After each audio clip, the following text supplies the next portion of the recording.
নমস্কাৰ সকলোকে স্বাগতম জনাইছো নিমাত ষ্টাডি পইণ্ট চেনেলটোলৈ আজি আমি এই ভিডিঅ'টোৰ মাধ্যমেৰে এইচএছ সেকেণ্ড ইয়াৰ হিষ্টৰী চেপ্টাৰ 16 ভাৰতীয় সংবিধানৰ ৰচনা এক নতুন যুগৰ সূচনা শীৰ্ষক পাঠটোৰ সকলো মোষ্ট ইম্পৰ্টেণ্ট 1 আৰু 2 নম্বৰৰ প্ৰশ্ন উত্তৰ আলোচনা কৰিম সো তোমালোকে ভিডিঅ'টোৰ শেষলৈকে চাবা ইয়াৰ পৰা বহুত প্ৰশ্ন তোমালোকৰ ফাইনেল এক্সামত কমন থাকিব যদি তুমি এতিয়ালৈকে এই চেনেলটো সাবস্ক্ৰাইব কৰা নাই তেন্তে প্লিজ চেনেলটো সাবস্ক্ৰাইব কৰি দিবা আৰু এইটো ভিডিঅ তোমালোকৰ বন্ধু-বান্ধৱী অথবা তোমালোকৰ হিষ্টৰীৰ হোৱাটছআপ গ্ৰুপত শেয়াৰ কৰি দিবা মৰমৰ ছাত্ৰ-ছাত্ৰীসকল এইটো ভিডিঅৰ ডেসক্ৰিপচনত এইচএছ সেকেণ্ড ইয়াৰ হিষ্টৰীৰ সকলো চেপ্টাৰৰ ভিডিঅৰ প্লেলিষ্টৰ লিংক দিয়া আছে তাত ক্লিক কৰি তোমালোকে সকলো ভিডিঅ চাই লবা সো বলা তেন্তে বেছি পলম নকৰি আজিৰ ভিডিঅটো আমি আৰম্ভ কৰো কোৱেশ্চন নম্বৰ 1 ভাৰতীয় জাতীয় কংগ্ৰেছ কোন চনত জন্ম হৈছিল এনসাৰ 1885 চনত Question number 2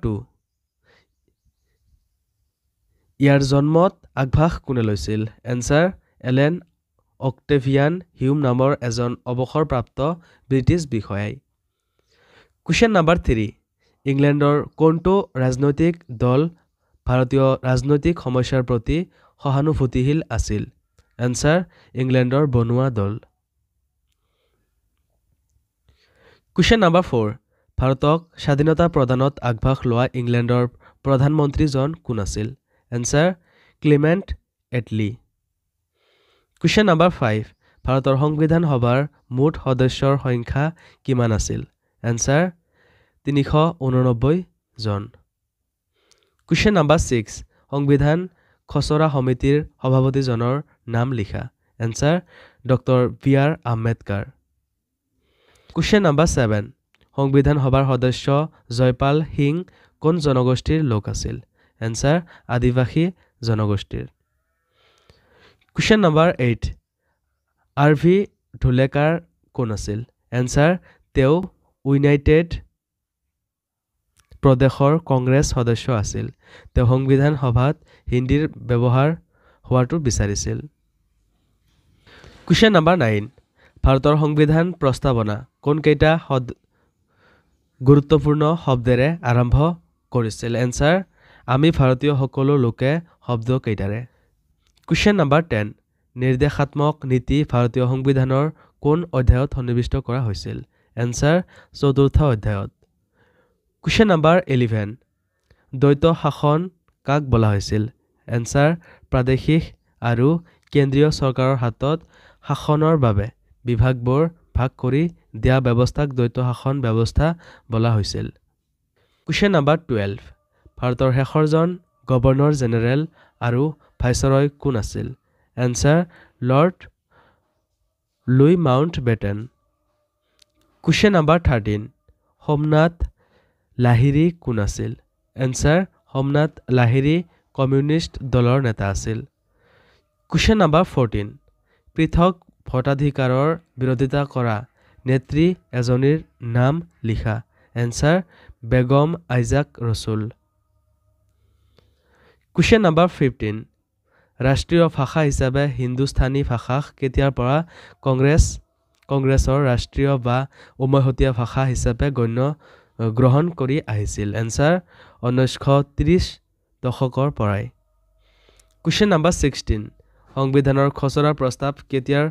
প্ৰকাশ পাইছিল এনসাৰ 1948 চনৰ জানুৱাৰী মাহত Question number 17 কোন চনত স্বাধীন ভাৰতৰ প্ৰথমটো নিৰ্বাচন অনুষ্ঠিত হৈছিল এনসাৰ 1952 চনত Question number 18 ভাৰতীয় সংবিধানৰ কোনটো অধ্যায়ত মৌলিক অধিকাৰ সন্নিৱিষ্ট কৰা হৈছিল এনসাৰ তৃতীয় অধ্যায়ত Question number 19 পৃথিৱীৰ ভিতৰত দীৰ্ঘতম সংবিধান হিচাপে কোনখন দেশৰ সংবিধানক স্বীকৃতি দিয়া হৈছে এনসাৰ ভাৰতীয় সংবিধান Question number 20 স্বাধীন ভাৰতৰ প্ৰথম গৃহমন্ত্ৰীজন কোন আছিল answer Sardar Vallabhbhai Patel Question number 21 Bharat স্বাধীনতা লাভ হোৱাৰ সময়ত কিমানখন ৰাজকীয় বা দেশীয় ৰাজ্য আছিল এনসাৰ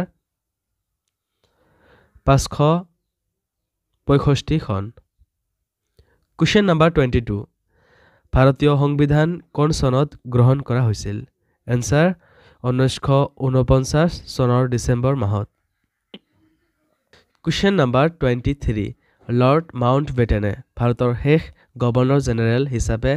কেতিয়া গ্ৰহণ কৰিছিল এনসাৰ 1947 চনৰ 3 জুন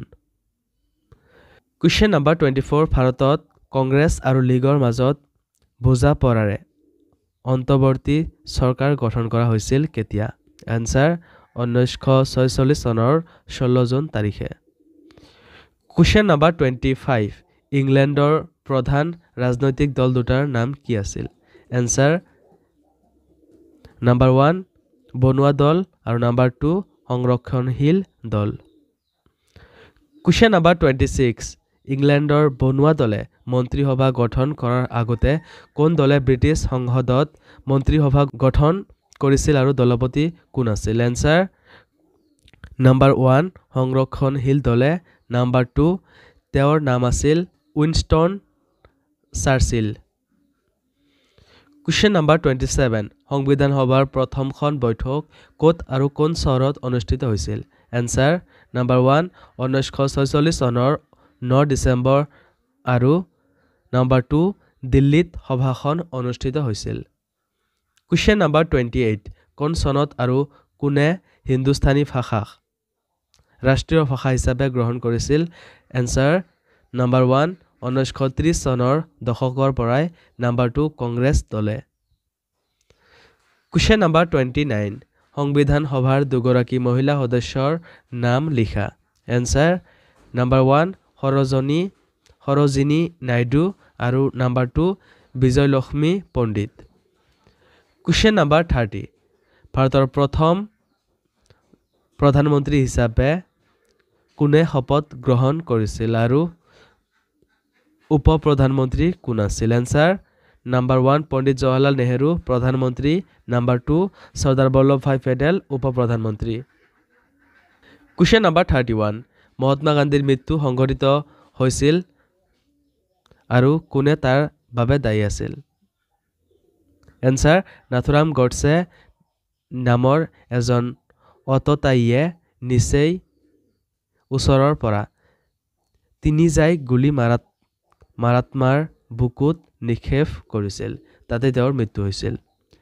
কুৱেশ্যন নম্বৰ 32 হিন্দী ভাষাৰ লগে লগে কিয় কিছুমান সদস্যই আন ভাষাকো মান্যতা প্ৰদান কৰিছিল ব্যাখ্যা কৰা এনসাৰ যদিও বেছিভাগ সদস্যই সংবিধান সভাত মত দাঙি ধৰিছিল যে সংবিধানে হিন্দীক ৰাষ্ট্ৰৰ সভা হিচাপে গৃহীত কৰাৰ কাৰণে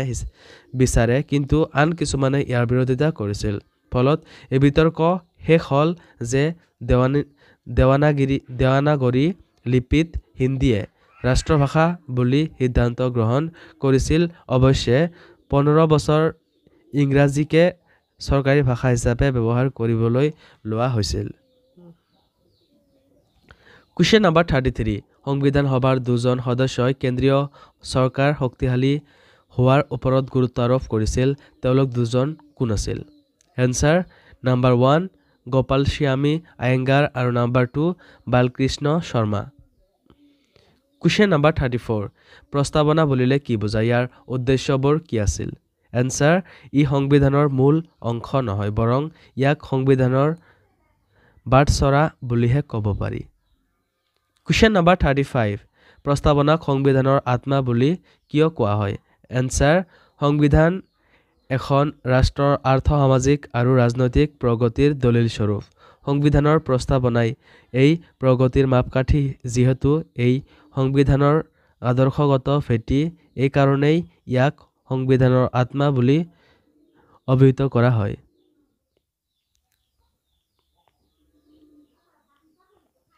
কুৱেশ্যন নম্বৰ 36 সংবিধান সভাৰ 6 জন সদস্যই সংবিধান ৰচনাত অতি গুৰুত্বপূৰ্ণ ভূমিকা লৈছিল তেওঁলোকৰ ভিতৰত 3 জন কংগ্ৰেছৰ সদস্য আছিল